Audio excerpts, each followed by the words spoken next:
Yo, what's going on out there, YouTube family? This is Samuel Lega representing Team JVS. I'm back again for another Westworld Season 3, Episode 2, The Winter Line. Now, just full disclaimer. Now, before I started watching the episode, I did record a reaction. It is on our Patreon. You can go and check that out. But I basically said that the first episode, after kind of giving a week, just kind of pondering over it, really was kind of I was looking at another show. I really wasn't psyched to see the second episode of this. I was like, yeah, that was cool, but every single one of the first episodes of each one of these seasons have hit hard, and I was like, all right, let's go. And I was like, look, y'all gotta come with the thunder. And this episode, they finally came with the thunder, except for the last 5 minutes. I'll get to that a little bit later on. But just kind of watching Maeve go hard in the paint.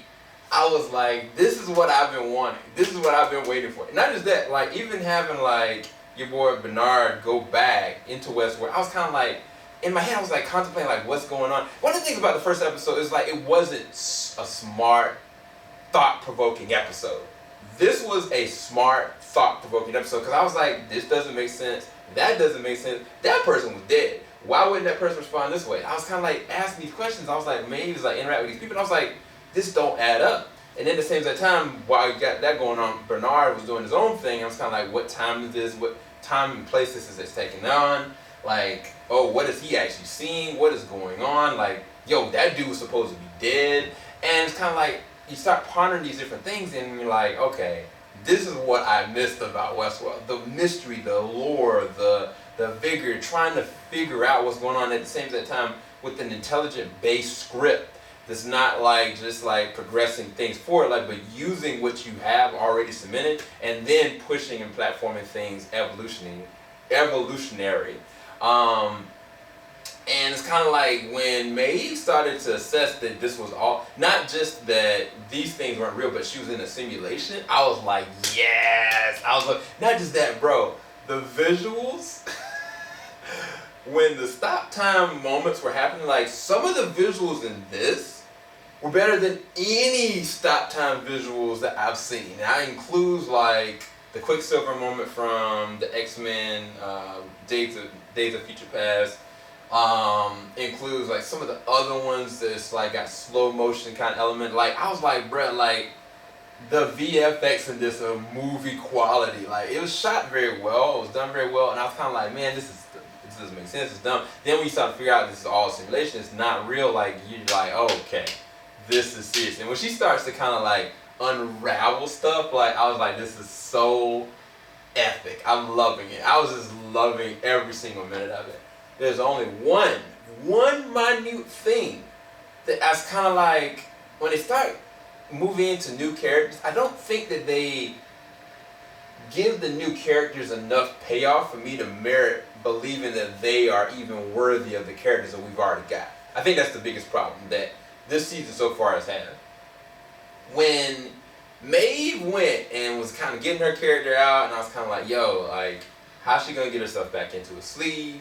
I know that's more altered carbon. How's she going to get herself back into a new body? How's she going to go and get herself where she needs to go? I was yo, the thing just got knocked down, but I was oh, okay, she's going to rethink this. There's no way she's not going to get past this situation. And it's kind of by him helping her, it kind of tainted her resolve.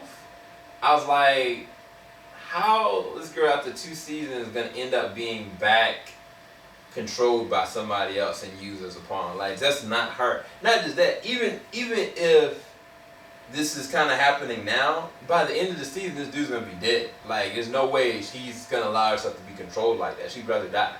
And even if he kind of was oh, I brought your daughter back, this is my other level of control, it still is so predictable that it's kind of it's not going to last. And so why are we going down this road? Why do we need this villainous character? If anything, have it be I don't know, Ford's son or something like that.